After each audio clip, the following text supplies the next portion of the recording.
One of the very strange things that has happened in this world of ours is that some 1935 years ago, a man walked this earth and raised the dead.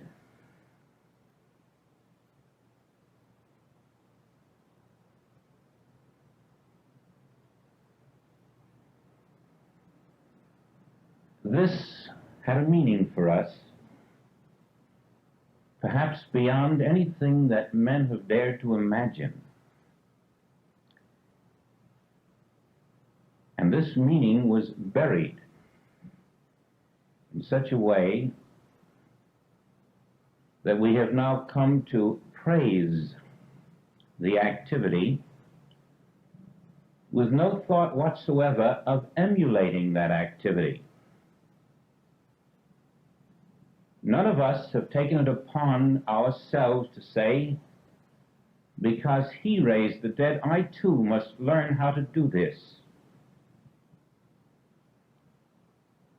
And as a matter of fact, it is this very praise of the deed which has buried it. We have very calmly witnessed miracles and have said, the Son of God did these miracles. And then, having made that mental commitment to say that he was the Son of God, you wouldn't expect me to do the same. We have laid it aside on the shelf. So much so that wherever Billy Graham goes these days, there's a great big conclave about the second coming. The second coming, because the first was misunderstood. The first demonstration of the resurrection of the dead being misunderstood, and orthodoxy having now taken and deified him who raised the dead, it is as if it were saying, you don't expect us to do it. We're not virgin-born sons of God. We're just the church. Don't look at us for anything like that. But wait until Jesus Christ returns to earth again, and then you will see the same miracles. And those who have sinned, this will happen and that will happen.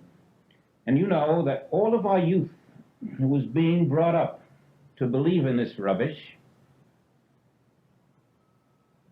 is being submitted to the same lie that has been perpetuated through the centuries, which has led finally to a place in history where man is unable to govern himself intelligently. He has found that no power in medicine and in science can prevent disease. He has found that no agreement between nations can prevent war. He has found that no commercial agreements can be reached to prevent poverty and starvation. The human mind is exposed as being incapable of preventing the war, the pestilence, the disaster, the various sufferings of this world. Nor can prayer to the Father remove these sufferings. And because of this complete unawareness of the message of the resurrection of the dead, man has fallen to that position where he regards himself as a person who must die. He would never dream of thinking himself to be anything than a mortal being. And there is no one in the church who is trying to persuade him that he is not a mortal being. As far as the church is concerned, he's not only a mortal, he's a mortal sinner. But something happened on this earth that the infinite way is not about to ignore. We are not about to walk on the other side of the street and close our eyes to it. There was a raising of the dead on this earth, and we too were told to go forth and raise the dead. And we must approach that mission with an understanding of the task. Mortality means to perish. That which is mortal dies. That which is immortal is not perishable. And if we be mortal, we be perishable. And if we be perishable, the brain within us perishes with us. And if we are using now a perishable brain, all that it can perceive, all that it can know is that which perishes. The mortal sense of life can only know that which is mortal. Mortality cannot glimpse immortality. That which must die can only associate with that which must die. Now let us look at a child of 12 who is dead. Her father's name is Jairus, and he is a nobleman, one of high authority. He apparently was a convert to the Hebrew faith from the Romans, and now, because of his high authority, those of the Hebrew temple are coming to Jesus to persuade him to heal this man's 12-year-old daughter.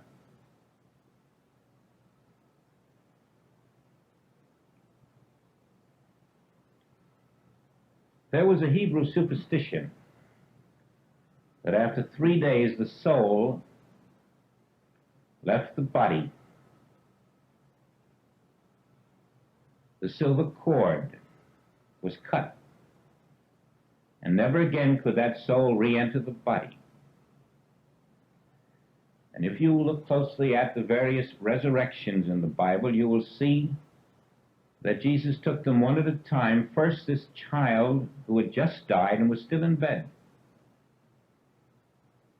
And then someone who had died a day and a half and was already in the coffin on the way to be buried.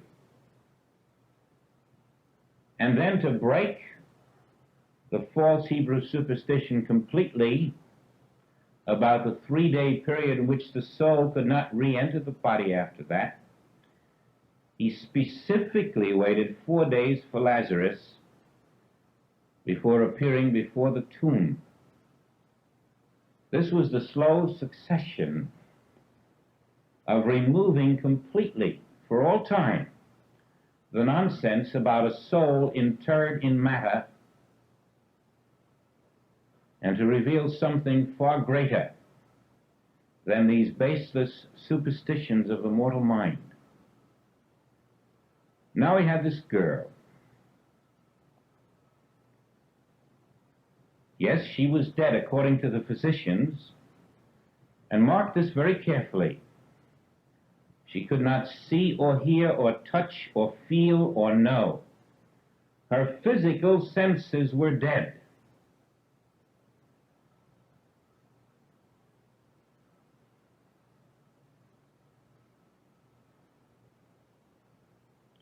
The brain was dead. The heart was dead. The organs were dead. Everything in that physical body was dead. So much so that paid mourners were there, mourning. That was their profession, to mourn for the dead. This was a dead girl, if you believe that there is life in a physical body.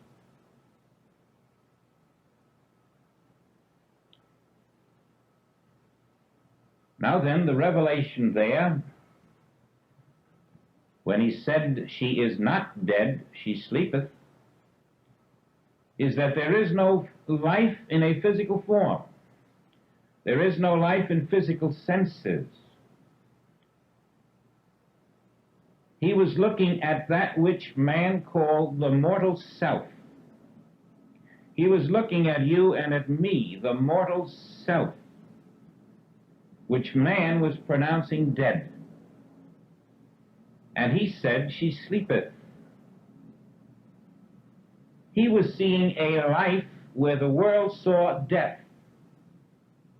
He was seeing immortality where the world saw mortality. Shall we wait for a second coming before we see it again?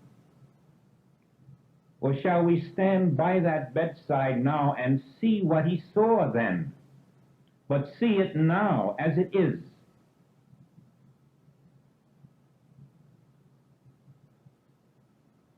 If you look with dead senses, you're going to see death. But suppose you look with life. Suppose you look with that vision, which is of the Spirit. Suppose you first see the eye of your own being before you try to find the eye of another.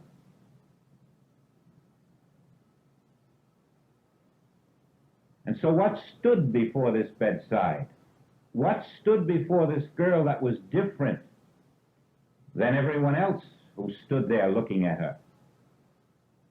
I stood there looking at her. Not a dead physical being, but I, the living Spirit of God, stood there in a form that appeared to people as Jesus, but it was I, the Christ, standing looking at this girl. And what does I, the Christ, see? The immortal I, the immortal Christ, can only behold itself. The immortal I saw the immortal I.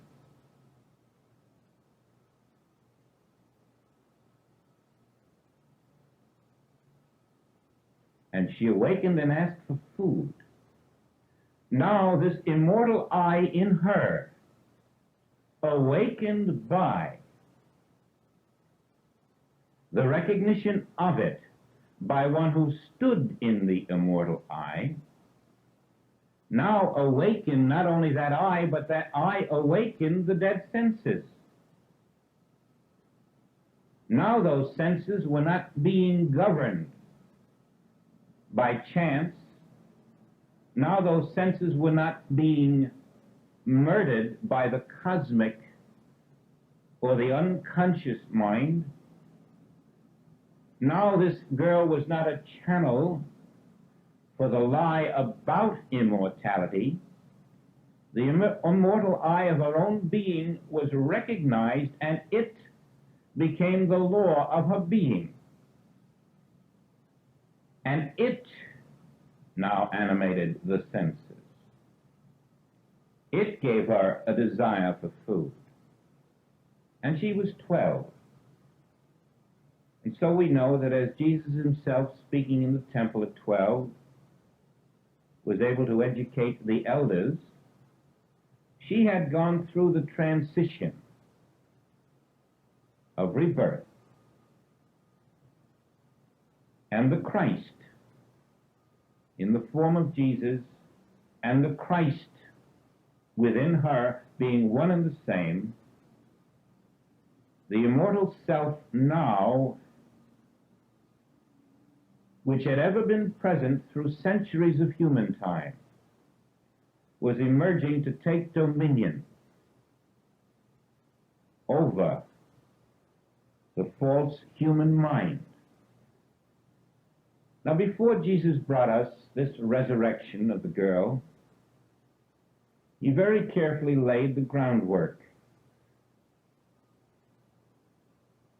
to show us that where we see through a glass darkly, with a mortal mind, with a mortal consciousness, with mortal senses, there is an invisible life present, which is not mortal, which is not subject to chance, which is not subject to human powers, which is not at the discretion of one individual or a nation or a body of material laws, and through a succession of ascending demonstrations, he took us first to the transformation of matter,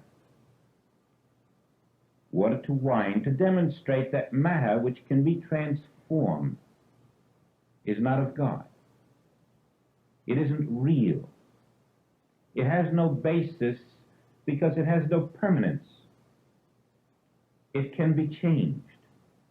He demonstrated that there is a consciousness which can take dominion over all of the matter of this world. And then he next demonstrated that the power of the human brain has been grossly exaggerated, and the evidence of the human brain is not reliable. For the human brain declared that this one had epilepsy, and this one had dementia, and this one was insane. But again, that certain something called I, that a mortal self could take dominion over the evidence of the brain and restore the epileptic, the insane, to normalcy, proving the non-power of the brain. And then into the fleshly body to show the non-power of that. We see the lame and the halt and the withered. Again, the claims of the body. The claim that we live in a body of flesh, which has the power to be crippled or lame or sick or diseased. Again, this immortal self takes control over that and removes them from the material laws which claim that the fleshly body can of itself be sick or diseased. This is a mounting demonstration next to the incurable diseases, the palsy, the leprosy. And we find again that which is mortal, that which appears and must die, that which we have accepted to be our self, is subject to a higher power which takes control over it and restores it to normalcy. All these leading to the king of terrors, the greatest terror in the world, the fear of death, and showing that mortality is not reality. Mortality can be controlled. But in order for it to be controlled, there must be a recognition of an immortal self within yourself and within the self of the individual who appears to be mortal. And first, the daughter of Jairus, and then the son of the widow at Nain. Now we have a funeral procession, a boy being buried, a widow marching with the funeral. But what does he say? I say, young man, arise. What is the message for you and for me? This mortal self is not what it appears to be. God is immortal. God is all. Now then, if God is all and God is immortal, where can there be anything unlike God? Where can mortality be if God is all and God is immortal?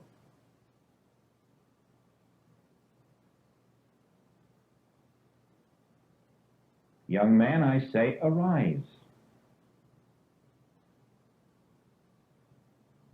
And then the nobleman's son, the centurion. Now you see it done absently, not even in the presence of the victim.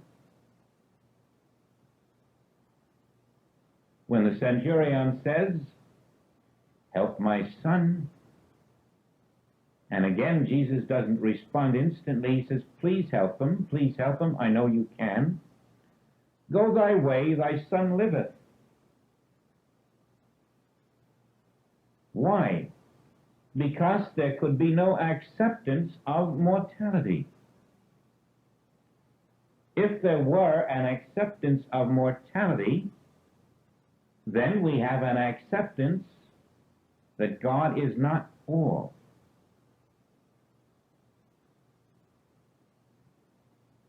Who among us has accepted that God is all, God is immortal, and therefore mortality is impossible? That is where we start. It isn't where we end, it's where we begin. Once we have accepted that immortality is the only possibility because God is all, then we must take a second look at what we have thought to be our mortal self. I cannot be mortal because that's a statement that there is a life apart from God. God is life. God is immortal life. There's no other kind. If I am mortal life, then I have stated that my life and God's life are two different kinds. How can I expect divine life to support that which is not divine life? I've declared myself out of divine law. But now I'm accepting what Jesus was demonstrating,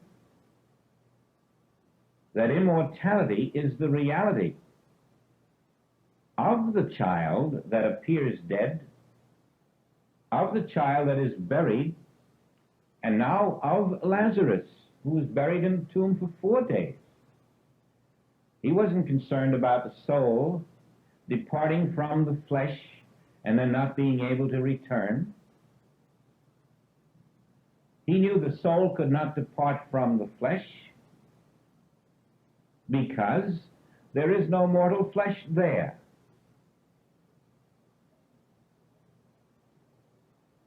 Now, our 40 days in the wilderness must follow his. And those words, 40 days, mean one thing. As long as it is necessary to come to a conclusion about the truth. So those 40 days could be 400 or 4 million, depending on how long it is necessary for you to reach that agreement with the truth which permits you to say, there cannot be God Spirit and God matter. Matter dies. God is non-dying, and therefore the matter that dies is not of God. There cannot be two worlds, heaven and earth, any more than there can be immortality and mortality. There can only be the kingdom of God. And when I am in spiritual consciousness That is where I am, in the kingdom of God, in immortal selfhood. Now then, your day in the wilderness is the confrontation with the belief that you are a material mortal being. And if you step out of the wilderness until you have found your answer, you have not had your 40 days in the wilderness. You step out of the wilderness when you know that I am immortal being. And because the flesh is mortal, I am not in the flesh. There can be no quibbling there. As long as you believe you're in the flesh, you have accepted mortality and have not found that I, that immortal self, which the Spirit of Jesus saw in the girl, in the boy, and in Lazarus. That immortal I was there revealed not only as your immortal self, but as the only self on this earth. There is no mortal being on this earth. The revelation of immortality is universal. And you don't have to wait for Jesus Christ to come back to earth. For if you believe on me, the works that I do ye shall do, and greater works shall ye do. This was the total, universal revelation, that if you believe on me, and me is that immortal I, which was revealed in the daughter of Jairus, in Lazarus, in the son of the widow at Nain, and later in Jesus himself, if you believe on this immortal I as the substance of your being, then the works that the I did as the living Christ consciousness in biblical days, it is prepared to do now in you and as you. That which Christ consciousness did yesterday, it can and will do today. The nature of Christ consciousness is never a variable. It appeared as Jesus, it resurrected the dead. And by that is meant that it discovered the latent divinity where the world saw mortal flesh. To discover your latent divinity where the human mind had presented the idea of mortal flesh, this is the raising of your own self from the dead. And then to look out in this world on all those around you, regardless of the level of their consciousness, and to address yourself to the immortal I of their being. This is raising the dead. Now, as this begins to catch on, and you see that the immortal I was the real healer behind the scenes, that the immortal I is life itself, and once it is recognized, that life begins to overrule the appearance of death, then you do not wait for death in a physical form. You look for life now. You look now for the immortal I of your own being. And this is your 40 days in the wilderness. You go inside to your own I. And there must be a decision reached. Am I mortal or immortal? Now. Am I perishable or non-perishable? Now. What is my status? Who am I? And when you come face to face with your reality, that you are the Spirit of God, then you can see why it was necessary to reveal the immortal eye of those who apparently were dead, because that immortal eye of them is not mortal flesh, but spiritual selfhood. And the nature of each of us is that our spiritual selfhood has made possible that which appears as our physical selfhood. Behind the mortal appearance is the immortal eye. And when your consciousness rests in the immortal eye and flows forward from that, it governs that which appears as the mortal self.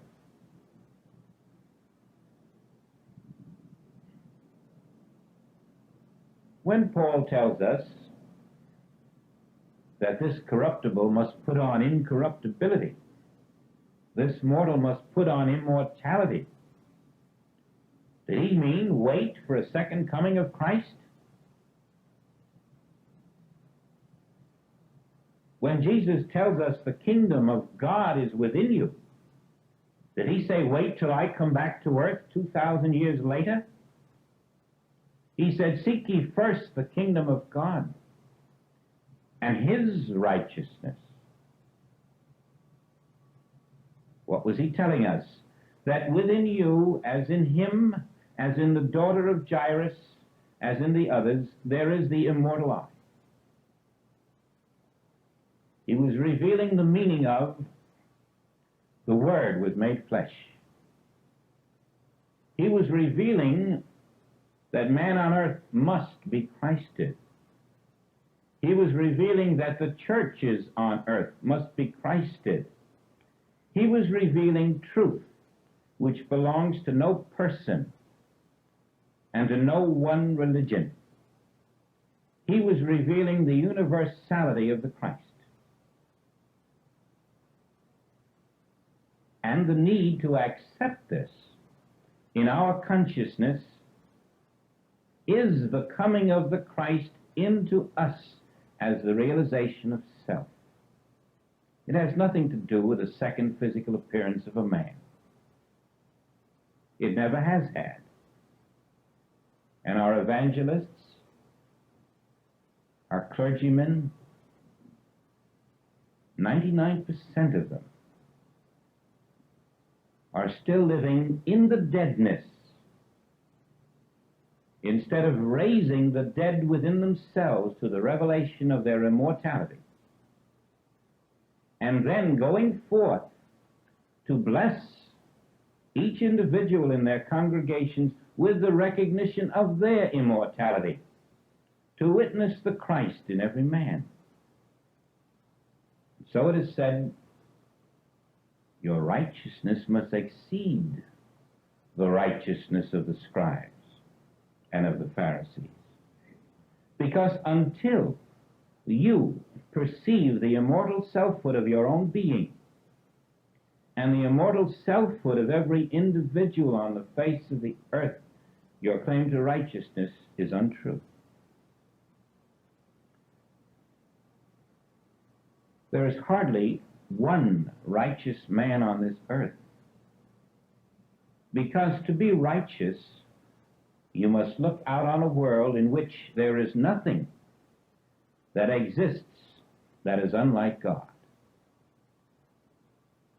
Now that is your immortal consciousness. When you are trained to look out and perceive nothing unlike God, and whatever you perceive that is unlike God, you must raise it from the dead through the recognition of its non-reality, non-power, non-substance, non-law, non-activity. If it is not of God, how can it exist? That which must die is not of God. And so at this early chapter in the Infinite Way, when we first read it, we may not have been impressed with the totality of its revelation. But at this date we can say this: We were told that we do not live in a human form, and that if we associate our life with a human form, we are associating with that which must die. We were told to be absent from the body and present with the spirit. We were told to recognize within ourselves an eternal flame and to see that our life is a continuity of consciousness with no beginning, no end, not existing in human time,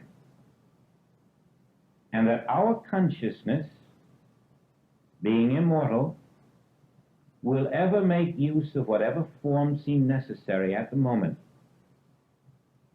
throughout all of our human spans. And this is the consciousness now of the immortal self, which we are told to live in, to abide in, without ceasing. You have your 2 commandments for that purpose. You are recognizing your own immortal selfhood with all your soul, all your mind, all your body, all your heart, all your strength.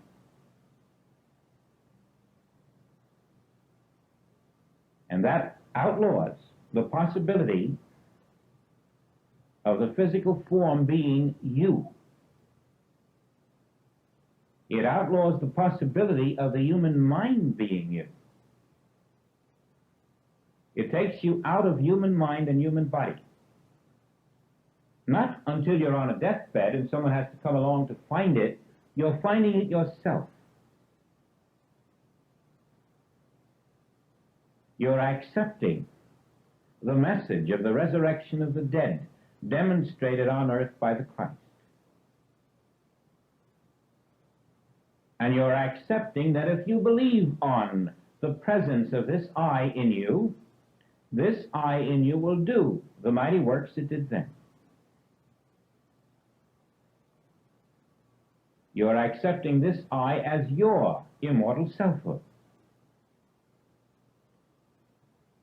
Now you're entitled to say, I and the Father are one.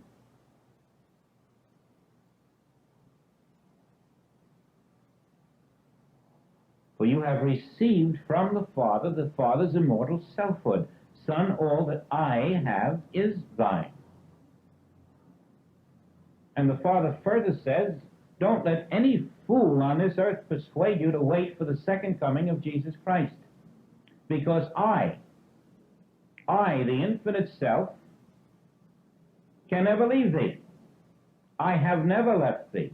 I am with thee always, unto the end of the world. I cannot return because I have never left.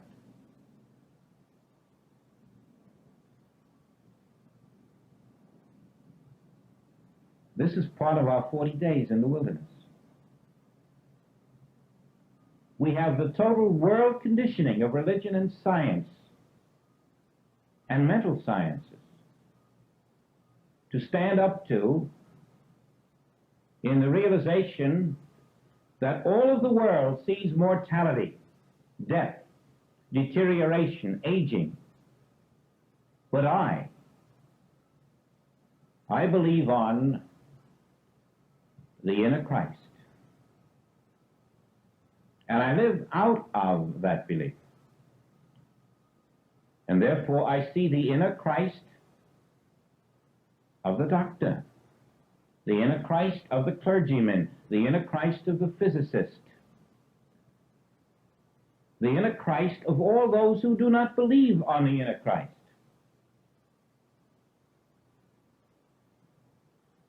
For they have not learned the message of the resurrection of the dead. The dead, or the sleeping, are those who live in the consciousness of matter, unaware that matter, which must die, is not a creation of God. And if you're going to go through 11 more chapters, if you're going to go through 20, 30, 40, 50 more years on this lifespan, surely this is the moment to come to grips with the idea that I cannot go through it as matter. For that which was not created by God has no real existence. And if I live in matter, as matter, identified as matter, then I am under material law, which is not under the law of God.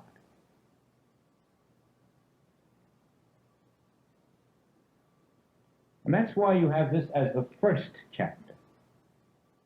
It's the first thing to do. There must be an immortal you. If there is no immortal you, then there is no child of God. There is no spiritual being.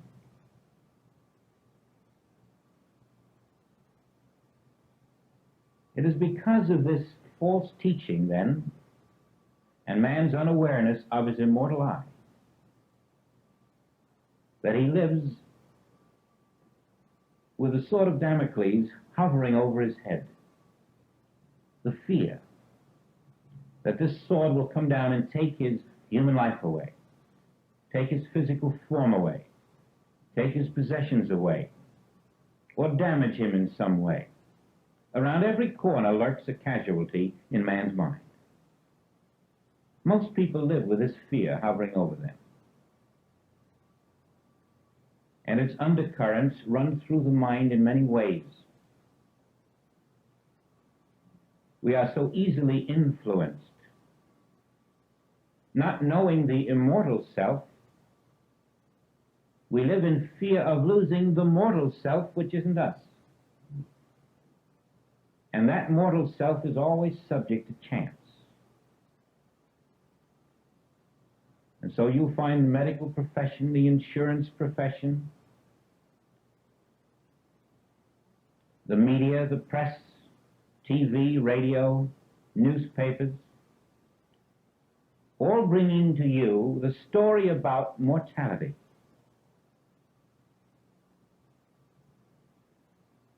Ever pouring more coal on the fire of fear.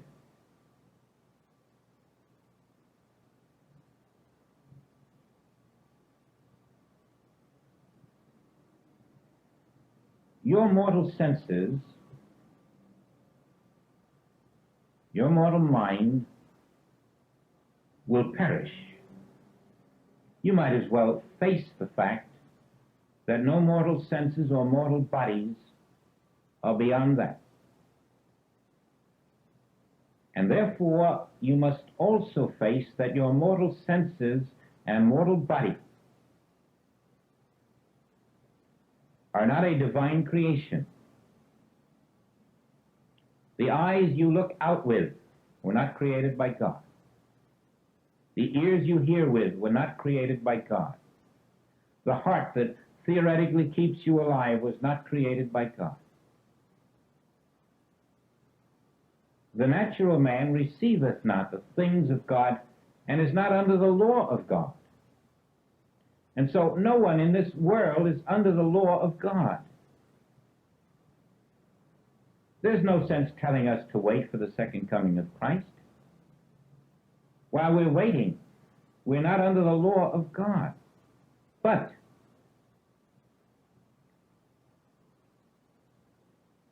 if so be the Spirit dwells in you,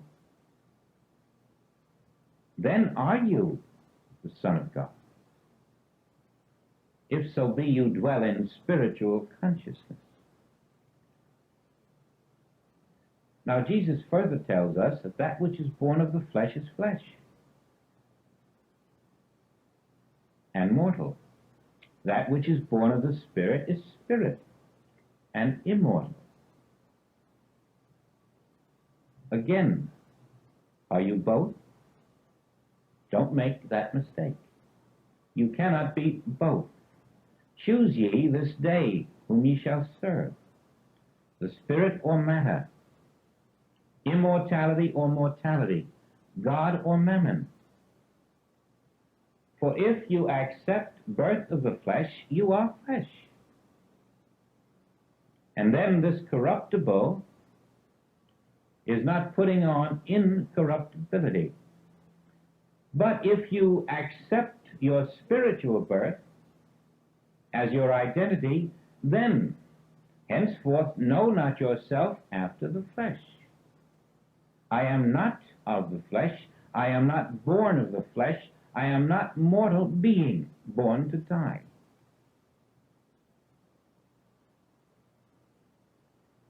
And then the truth of your immortal self is the truth that makes you free.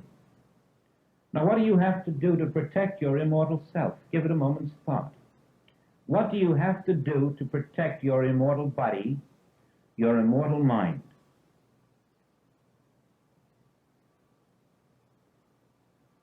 Can you protect the spirit? Can you protect the Christ? Can you protect the Christ mind, the Christ life? And if that is you, what protection do you need? If you need protection, then you have more days to spend in the wilderness. You must go back to your wilderness until you can come forth and know that because I am spiritual being, immortal selfhood, Christ and Christ mind, because all that the Father hath, I am. Because I am the truth, I am the way, I am the wine, I am the water, I am the light. That which the Father is, I am. When you know this, you need no protection. And if you have a desire for protection, you are denying your immortal selfhood. And you will be able to judge where you stand by whether or not you feel you need protection. If you can say, I need no protection because the spirit needs no might or power to defend itself, it recognizes no other life than a spiritual life. Against whom shall it defend?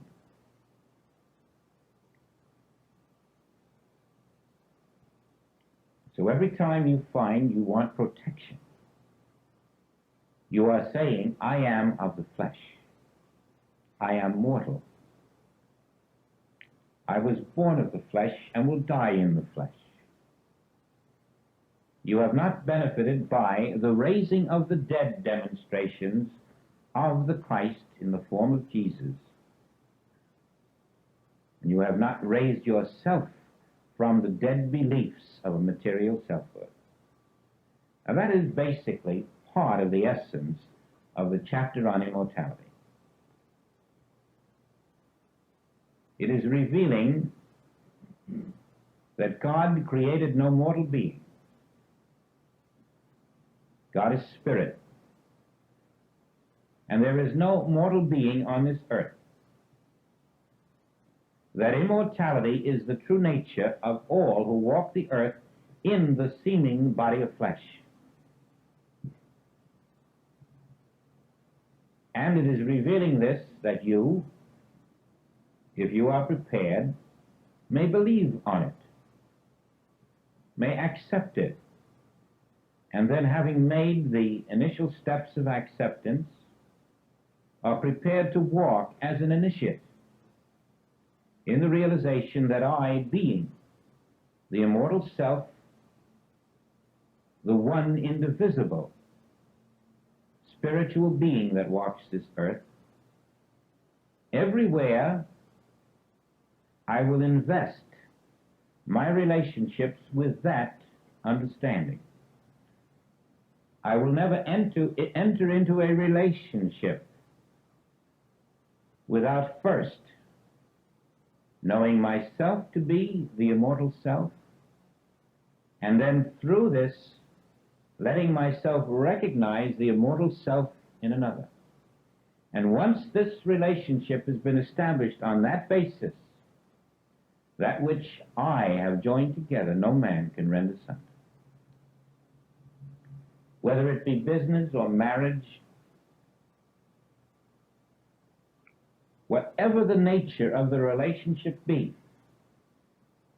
it is blessed with success because you have brought into it the new dimension of immortality. You have recognized first in you, I, the invisible self. And second, in him or in her or in it or the condition, I, the invisible self.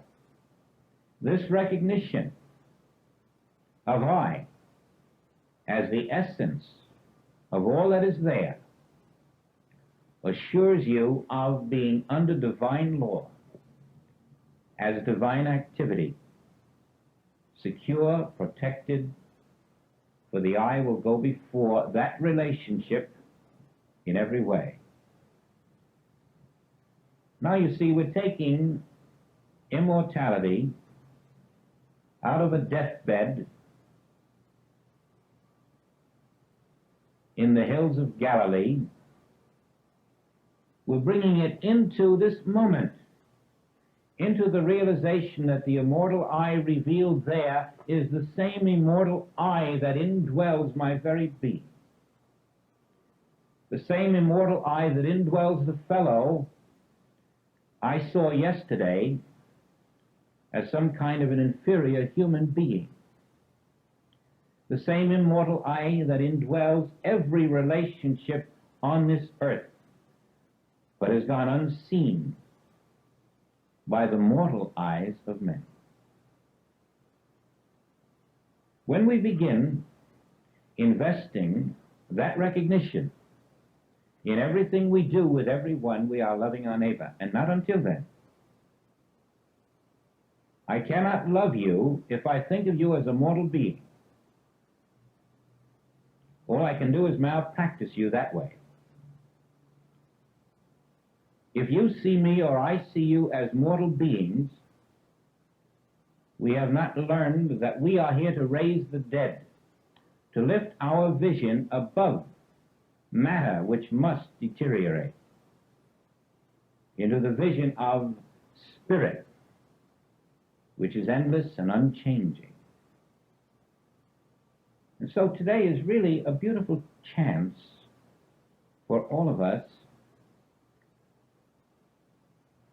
to take the two commandments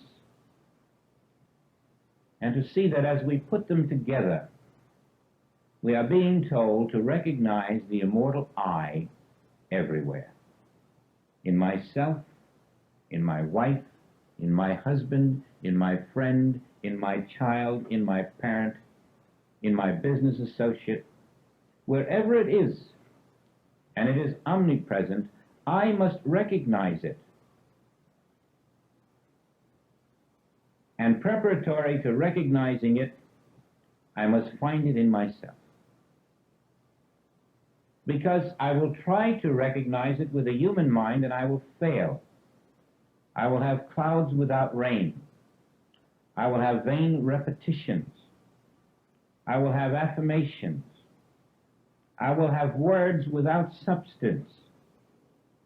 For only the I of my being can recognize the I that indwells every other individual on earth. You must begin with yourself.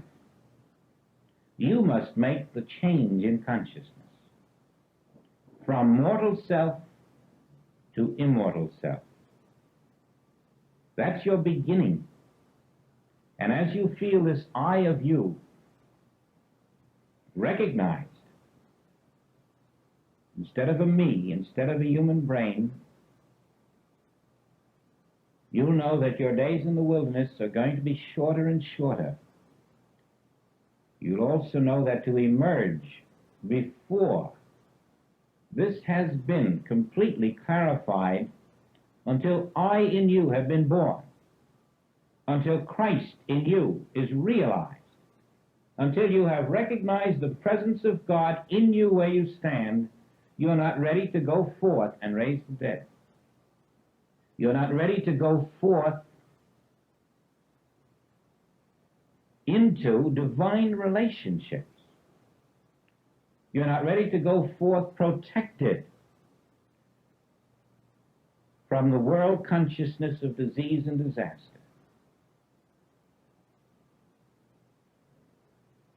Now let's do that within ourselves now. There is a turning place, a turn ye and live. Turn ye from a person born of the flesh who lives in the flesh as the flesh, and find a place where the human mind is taking no thought. For that human mind is of the flesh. And if you think with that which is of the flesh, you are separated from the Spirit. Take no thought for your mortal life, for you never had one. You never had a mortal life. The mortal has been the imitation of the immortal. The material has been the imitation of the spiritual. And right where the imitation appears, I am. I in the midst of you am your immortal life. I in the midst of you am your spiritual self. I in the midst of you am your being, and beside me there is no other. Your name is Spirit, immortal Spirit, without opposite, without a mortal selfhood. And that which appears as your mortal selfhood is a cosmic imitation of I in the midst of you. I in the midst of you am deathless. I am immortal. I will always be yourself. Abide in me, and let me rise in your consciousness as the risen Christ. Let me look out through your eyes at this world, and I will show you my kingdom on this earth. I will show you the immortal kingdom of God on this earth if you will let me look through your eyes. Receive me in your heart. Receive me in your soul. And know no other. With all your heart, mind, soul, and body, love me above all else, for I am the reality of your being. I am the Christ which has never left you and never can. I am the eternal Christ, Son of God. And I am your being. Abide in me. Let me abide in you. And you will bear fruit richly, for I will go before you, and I will perform all that you are appointed to do.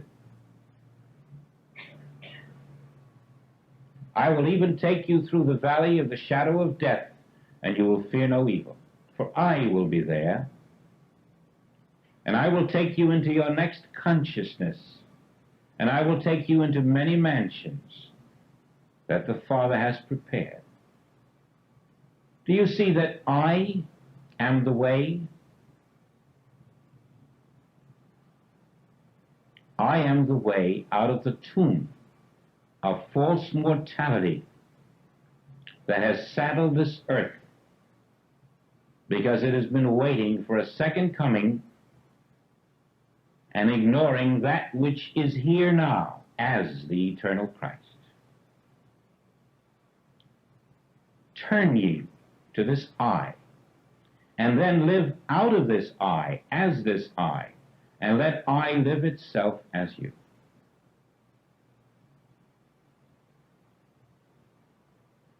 This is immortality realized.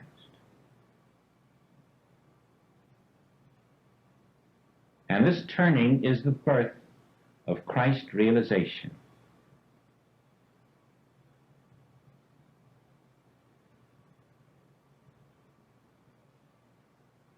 Let the outer consciousness put up its sword. It no longer need defend anything. I am the Lord.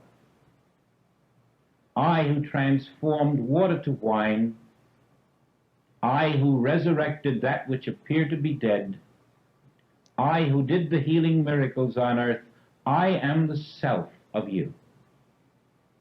You need no defense. I am ever with you. What you need is the realization that I, in the midst of thee, am God. Accept my presence where you are.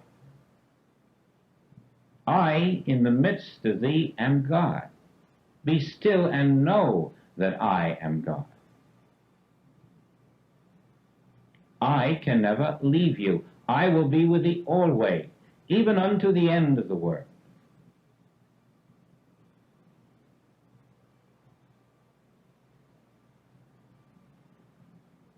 Now this I is your immortal self, and your recognition of it raises you from the dead. It raises you from the dead now before the body decomposes. It raises you from the dead now before the mind is washed away in time. It raises you into the consciousness of Christ, which is eternal, which is deathless, which is the one and only power in all this world. I, the Christ within you, I live your life as my life. I prepare a table for you in the midst of every enemy on the face of the earth. You need no might, you need no power. My Spirit goes before you. Refer every problem back to I in the midst of you, and I will tell you, before you asked, I answered. Before you sought a healing, you were healed. The only you that needed a healing was the false consciousness, the mortal consciousness. I, the immortal consciousness of your being, is all there is of you. As you let the mortal consciousness die,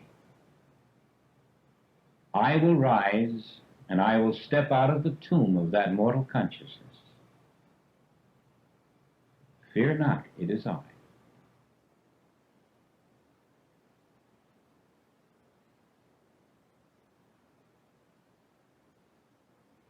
This is the message of immortality now, not in the hereafter, not after we lay aside a physical body, not after a mythical mortal being returns to earth. This is the message of the living Christ, the omnipresent Christ, the Christ that is your name.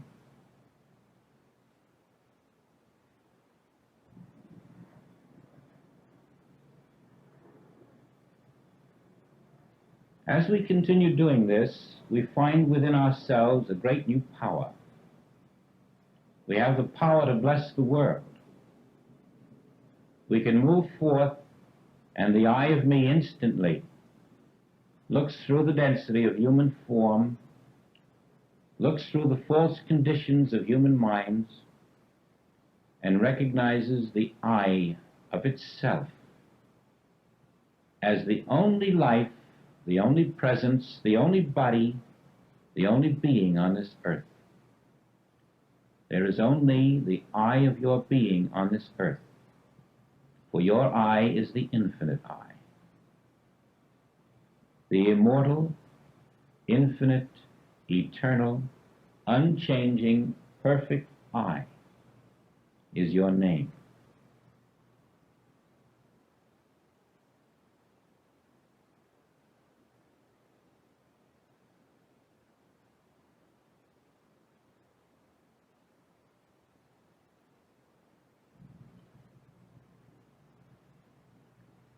There is a great weight of world opinion which hangs over all of us. And when you look out upon this world and see the forms and the conditions, it would be well for you to know that the real The real obstacle out there is not a person, is not a condition. It is always world consciousness appearing before you as a person and a condition. And so this particular fellow who's obstructive or in some way objectionable, or this particular condition, this lack, this limitation, this disease, this suffering, none of these have their origin in God. And without being of a godly source, they can only exist in the world consciousness. And this forms itself seemingly external to your being. As we go along, you'll realize, or you probably do now, that there is nothing external to your being. It only seems to be external to your false mortal consciousness. And therefore translate everything that is objectionable before you as world consciousness, individualizing as that particular form of objection. And you'll find you're not fearing it quite as much, and even in the proper identification of it, there will be a tendency for it to dissolve right under your awareness of its truth. And so this situation called war, or this situation called hurricane, or this situation called supply, is only world consciousness appearing as the lack, as the war, as the disease. Get rid of those words and rest in the knowledge that world consciousness is merely approaching me in different masks, in different forms, in different conditions, but always it is the one counterfeit. World consciousness, which is presenting the good and the evil, the dualities. I need take no cognizance of them because I am spirit, incorporeal, immortal self. Now, wherever you recognize a mortal selfhood, whether it's in you or another, because God is not mortal, you are recognizing that something exists that is unlike God. This mortal over there is not God being. Well, then who is this mortal over there? This mortal over there is merely world consciousness appearing as a mortal being. There can be no real existence other than God.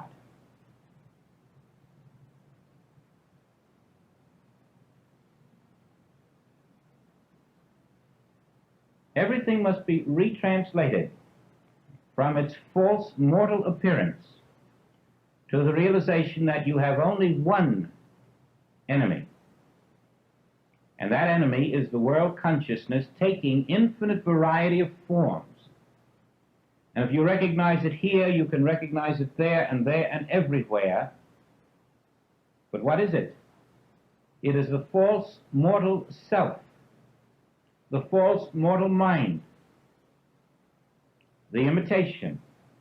And it will ultimately come into false mortal form if you do not reach it at its own level and see it for what it is. Nothingness. You're even impersonalizing the forms in front of you, the people. There is no mortal selfhood. And yet everyone appears to be a mortal self. If there is a mortal selfhood before you, you are in a mortal consciousness. If there is a Christ self before you, you are in a Christ consciousness. And what you see, therefore, is telling you where you stand. If you're seeing the Christ, you're in Christ consciousness. If you're seeing the mortal, you're in mortal consciousness. There can be no quibbling about it. And therefore, you're going to recognize the Christ there because If you're not in Christ consciousness, you are subject to mortal law. You are subject to everything that is on the calendar today. If there's a flu bug scheduled, you're going to have it. You're going to have an opportunity to have it. And therefore, we must live in the consciousness that there is an immortal self and an imitation mortal self on a worldwide level. There are not two worlds. In one level of your consciousness, you could live between two worlds. But now you're not between two worlds because you recognize that only one exists, the immortal universe of my Father. The Word is the spiritual universe, and that is where you live, in the spiritual universe. You live in it by living in the consciousness of it. I am conscious of the spiritual universe. And all that is presented to me of the material universe is the imitation of my universe. Even that imitation form that I see in the mirror is an imitation of my spiritual form. And there's where you're abiding. And with it, you're not giving up the pleasures of this world. Never make the mistake of thinking that you are, or that you're supposed to. That you're supposed to suddenly will all your possessions to a dear friend who knows nothing about immortal consciousness. Nothing of the sort. We are being lifted to a higher life, a new dimension of life, in which the joys and the pleasures and the relationships are enduring, not subject to the laws of tomorrow's earthquake or tomorrow's change of weather. We are being lifted to the new kind of life in which we are independent of the laws of the material world. Not that we want to break their laws, but we simply are not encased in bodies of matter that are subject to the various viruses of the world.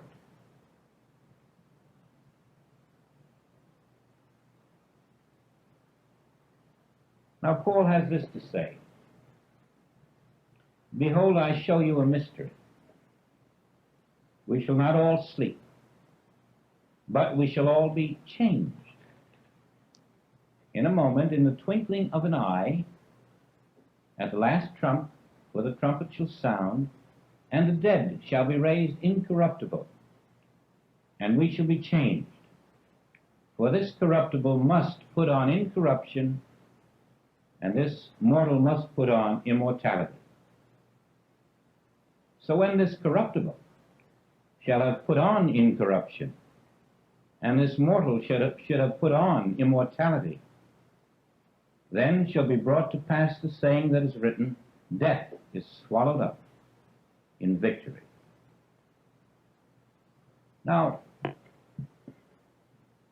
it's about time that this becomes the consciousness of the world, not just a statement in a book.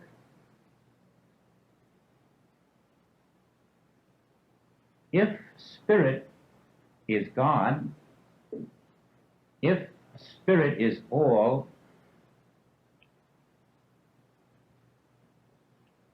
where can spirit go when it dies? Nowhere. Spirit is spirit. Where can you go? Nowhere. There's no place for us to go. We will always be where we are. And where we are is where we must learn to live.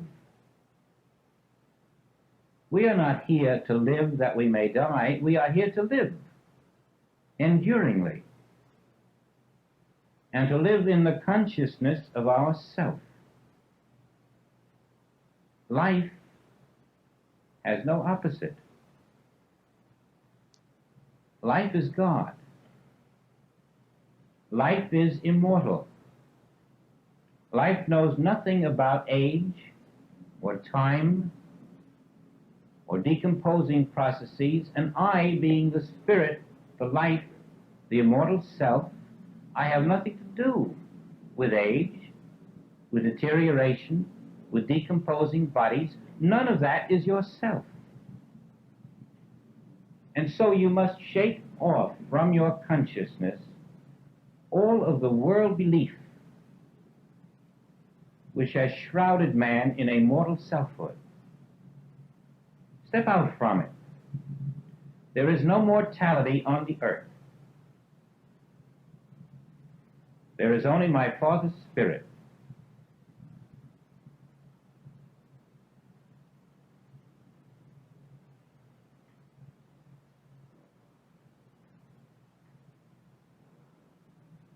Now, when you meditate, if you have had a difficulty in meditation, you are as normal as apple pie. There is hardly anyone who doesn't have a difficulty in meditation. But you see, it's because a human being is trying to meditate. Whereas I am the meditator. You must turn to I and let I do all your meditating for you. And then you will find you don't have a problem in being still. You don't have a problem at all, because I becomes your new antenna. I is an infinite antenna. And your whole work is to touch I within yourself, day in and day out. And then when you release yourself to I, you'll find you're in infinite meditation. And you are trusting I to become visibly every need that you will have for this day. I will be your wine and your water. I am the bread of life. You're finding the miracle that I really becomes supply. I becomes everything that you have been seeking in a mortal consciousness, and it becomes all that you need, the added things, the essentials. It becomes all the things you need of this world. That's why it's called the added things. And those of us who have been able to live in this I, even to a measure, have witnessed the miracle that I, whom you believe in, is doing on earth today what I have ever done. I do not shorten the arm of the Father. My words do not return to me void. I bow to no human powers. I leave no death and destruction behind me. I have not come to destroy, but to fulfill. And this great miracle of I within you, which is self-fulfilling, becomes a living reality to you. Until there is no to you at all, there's just I. I am I. And no longer is there a me sitting down to meditate, waiting for the wind to blow somewhere and blow spirit into my consciousness. There is no such me. There is only I. The immortal self. There's no mortal being trying to get spirit to do something. It can't be done. Let us all graduate from the belief that a mortal can get spirit to do something. As we live in I, we're no longer trying to get anything. Or if we are, we find out soon enough it can't be done. We're just wasting energy. We're not interested in getting. We're interested in giving. We're interested in letting the well of our own infinite life pump forth that which is needed, with 12 baskets left over. We have learned the secret of reversing the senses. That whereas yesterday the eye reached out and the hand reached out, all of me reached out to acquire, to pull in, to a mortal self that wasn't there but I thought was there. Now the immortal self wants to push out to those who do not know their immortality.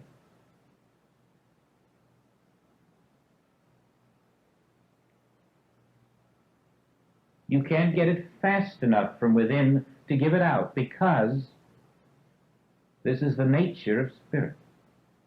A continuous progression of unfolding from within. The kingdom of God within you is your new spiritual consciousness. It has no bottom. It has no top. It has no sides. It is limitless. And you're living from that center, resting in pi, and lo and behold, I becomes tomorrow's bank account. I becomes tomorrow's food supply. I becomes companionship. I becomes all that an individual needs on the mortal plane, and I continues to lift you into planes beyond. Many of us, when we started out, might have thought we'd be satisfied with just a little leaven. But we find there's no stopping place in spirit. The minute you stop, you're back in mortality. There is no stopping place. We must ever be poor in spirit for the simple reason that the unfoldment of spirit must be infinite. And now we are letting life move at its own rhythm. We are dropping our attempt to control life. We find that our attempt to control life brings us into mortal mind. We are feeling the pulse of an infinite rhythm, and we find that it is perfect in its dominion over every material law. It recognizes no disease, no lack or limitation. It dissolves every untrue mortal appearance. My immortal self is self-fulfilling in every way.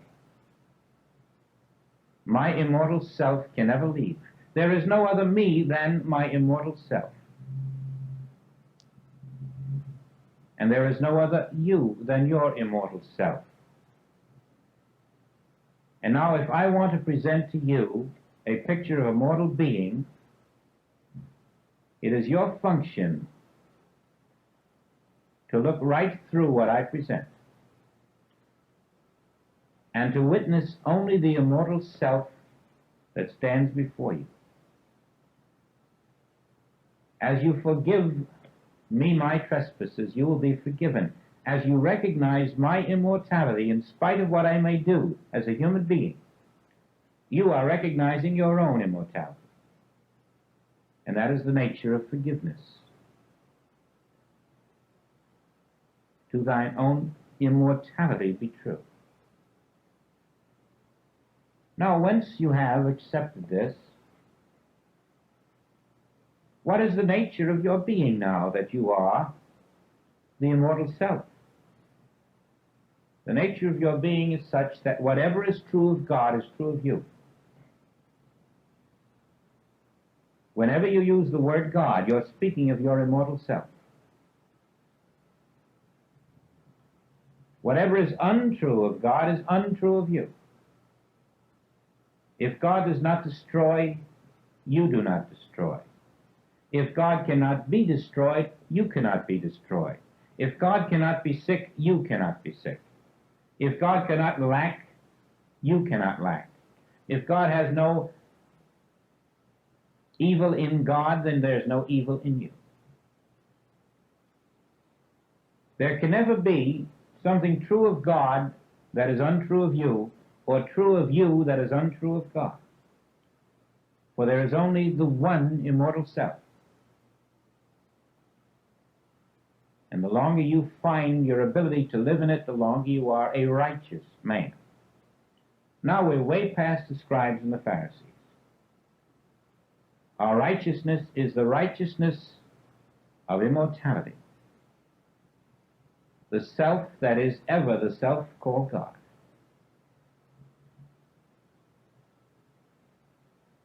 As you dwell in this knowledge, you can cancel out, you can literally crucify all of the beliefs that in any tomorrow you can have a lack or a limitation or a problem. They can only occur in a false self. If you are in my immortal self, then all of your tomorrows are already perfect in truth. And so this is the work you do in your meditation. You nullify the million tomorrows that are going to make their demands by recognizing my immortal self knows nothing about tomorrows. My immortal self is not waiting for time to unfold. My immortal self is the finished kingdom of God on earth now. All that I need is already established in my immortal self. Mortality, with its varying problems from day to day, is the false identity that I have put off. That was the corruptible. I have put on incorruption. And every time I have a problem, regardless of its nature, that is the lie about God that is presenting itself to me through a false consciousness. And the lie needs no one to defend against it. That which is not truth is but a phantom. It may appear very real to you, but only truth is real. Only truth can be substance. Only truth is under the law. And whatever is a lie, you can stand against it at any time with no defense whatsoever, provided you are not in a false consciousness. For in your false consciousness, you'll turn from one problem and you'll be hit by another.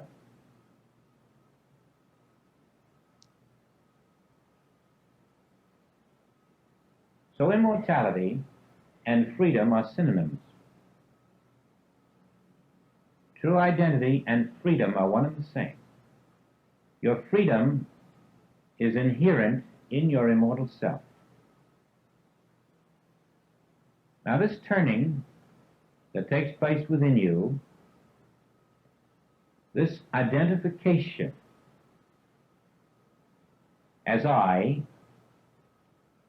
is going to make you one with I throughout the infinite universe. Wherever you touch I within you, you touch I within every person on the face of the globe, and I within all those who have walked the earth and who are no longer visible. And you touch the I of those who are still unborn and who will walk the earth later. The I of you, when you touch it, in your consciousness, is the infinite I called God. And you are now the individualization of that I. You are infinity individualized. And all of infinity is functioning through your being. Immortality is never separate from itself.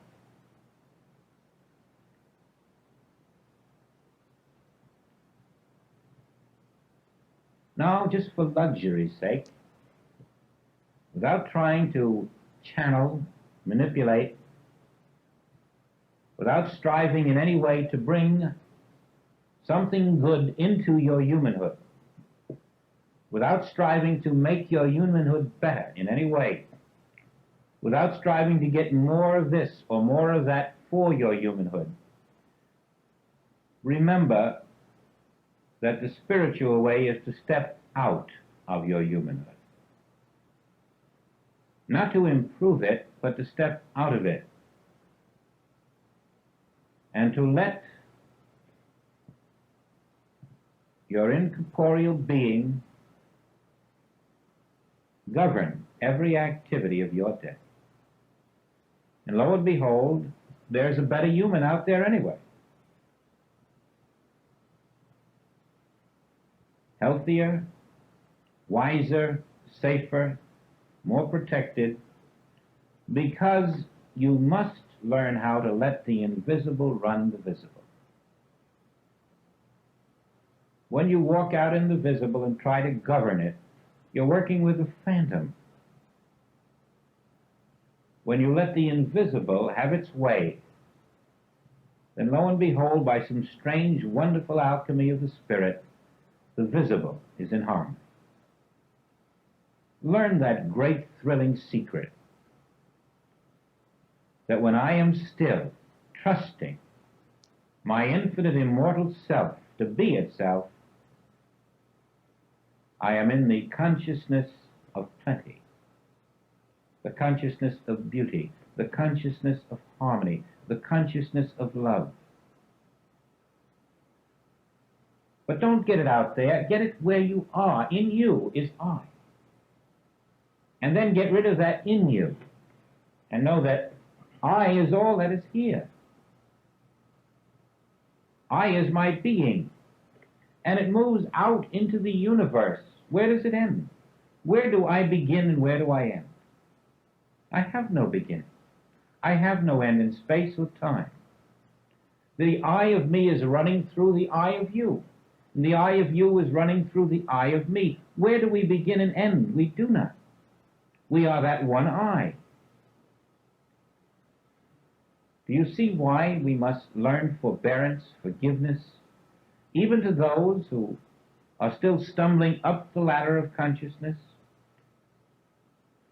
Even if there are a rung or two or three below us,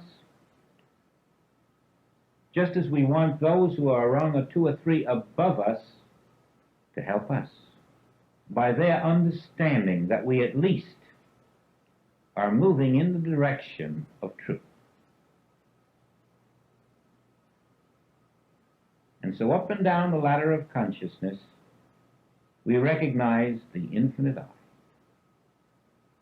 And scowl if you will, be angry if you will, be vengeful if you will, I will strive to see I as your name. And as long as I'm trying to do that, I must succeed. And let the world scowl at you. Let it bring all kinds of pressures upon you. Recognize the I of it and the I of you. And then say, Peter, put up your sword. Forget it. Forget all of it, the antagonisms, the repressions, the frustrations, the doubts, the fears, the wonderments. I is on the field, and I is the only one on the field. And I can blindfold myself, I can turn backwards and know I is there. I don't have to second guess it, I don't have to keep one eye open to watch what it will do. I is on the field. I is ever on the field. I is ever running its perfect universe, and there is no other universe than that invisible perfect universe of I.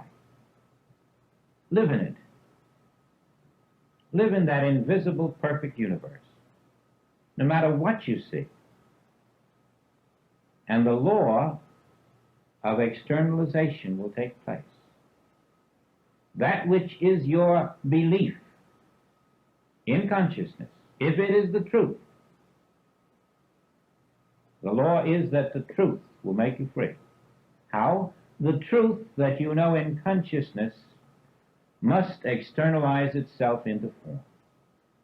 There is no power on earth to stop it.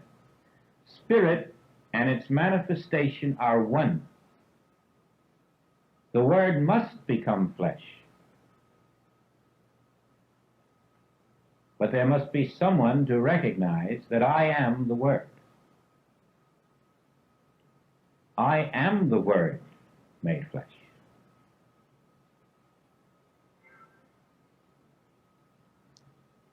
There is oneness there, and oneness is spiritual power. Now, we gain nothing by letting our emotions take hold. We gain nothing by letting the human mind respond to the sensations that come through the universe. We gain nothing by the pains and pleasures of this world, because all must pass. We gain nothing by seeking those things that must perish. But we do gain ourselves by laboring for the meat that does not perish but endureth forever. Laboring for the consciousness of the invisible spiritual kingdom all around us. Then the fruits of that kingdom must appear.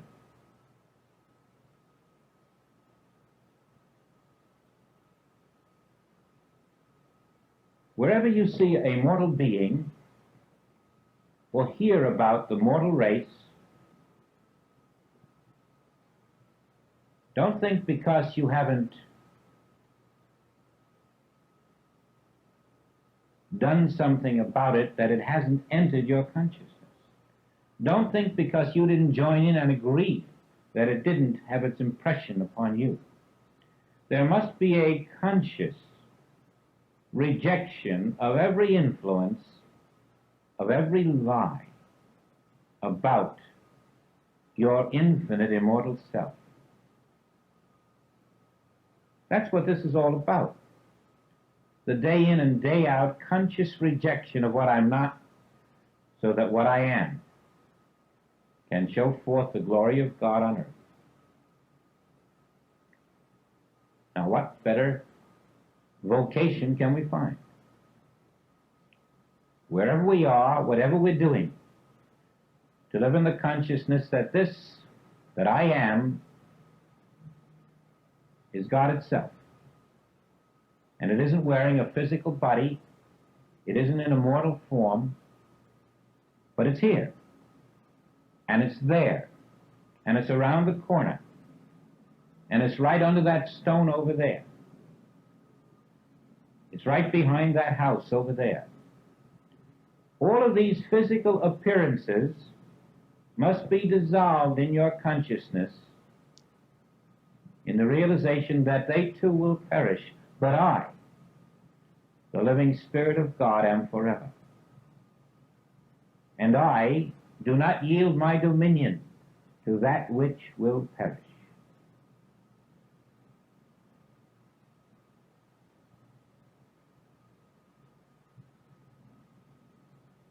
Let it resolve itself inside your consciousness until that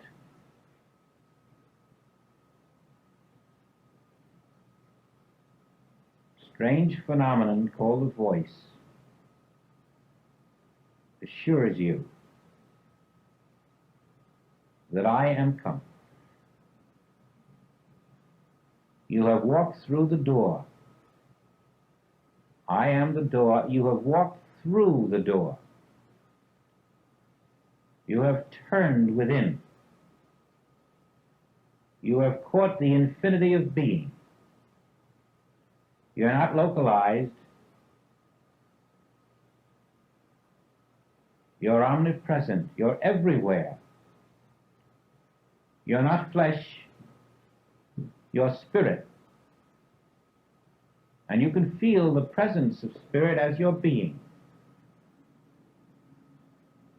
You will see that this spirit, this presence that I am, is what formed me in the womb. This presence will ever go before me presenting new forms. This presence is my infinite being. This presence is the only way that I can live in the kingdom of God on earth.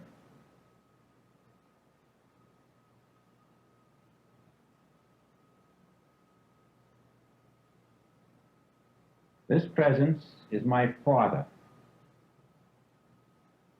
and this presence is I.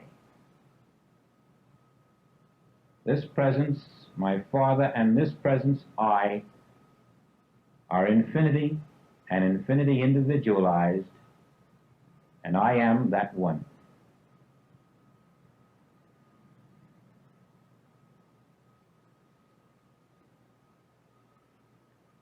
Whoever lives in this consciousness will find the power of spirit never fails.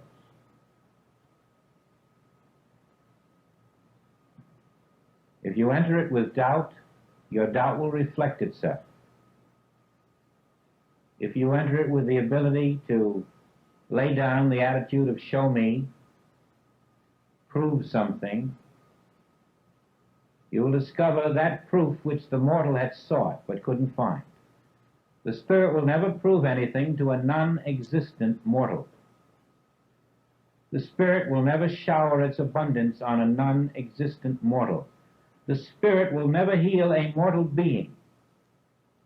But as you lay down the garment of mortality, your immortal self reveals itself as that which you had sought when you were speaking out of a mortal consciousness. Your immortal self is the whole, complete being that you have been seeking through the falsehood of a mortal consciousness. As you lay down this mortal being, all that you had been seeking is revealed as the nature of your true being. Now, as you catch these subtleties, then, you won't be tempted by the decoys to heal the foot, to heal the heart, to heal the virus, to heal anything. Who wants to heal that which does not exist? That's yesterday's consciousness. We're not looking for healings. We are that which is the immortal perfect self. And that is the eternal healing of all that needed healings. We're not looking for supply. We're not looking for a longer life. We're not settling for fractions. I am life. I am truth. I am health. I am immortal self. You can't heal me. There's nothing to heal. And that is the consciousness we're trying to build now. Above the mortal desires and plans and ambitions and fears and doubts and wants.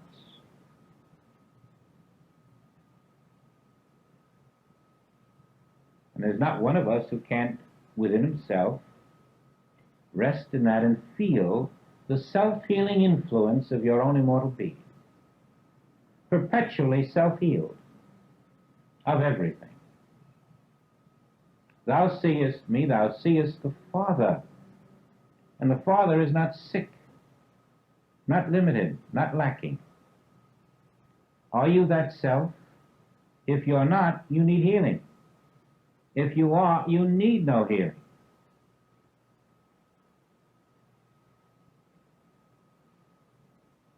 And so today we're all becoming the one who needs no healing, for I am the Spirit of God. That should be our permanent goal until we awaken each day to that consciousness which makes each day a divine day.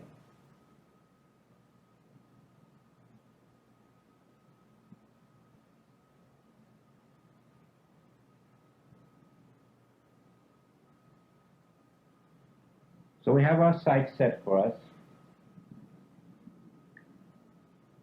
I might tell you this house is called Immortality House for one reason. It was given in meditation for one thing, but as you see this chapter of immortality, this is the truth of our being. And house is the consciousness, and I'd like you to know that when you come here, you're entering the consciousness of immortality. And perhaps when you come and bring that consciousness, then you are Immortality House too. And we are all in Immortality House, the consciousness of our immortal being.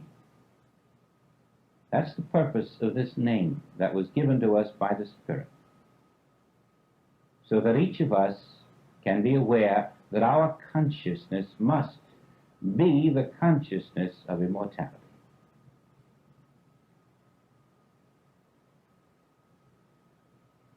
Next week is spiritual illumination. And you'll find that the eye of you already is illuminated. So naturally, if you were in the eye, we wouldn't see you next week. And maybe we won't. The eye of you released is the spiritual illumination we will discuss in this second chapter. I'd like to meet those of you I haven't met before and thank those of you who have come today. I should like also to suggest that in the future classes, inasmuch as you know what each chapter will be, that you possibly, having read it before you come, might have some questions. And so, if you have a question on any chapter, why don't you just type it or write it up, put it on this little podium here, and I'll try to be sure that before you leave you have an answer. That way, we can go through this book and all come out of it with the knowledge that I understand it. There's nothing in it that's puzzling me. And with that, of course, we can develop our consciousness to the point that when we say infinite way, we mean my consciousness, my infinite consciousness. Thanks very much.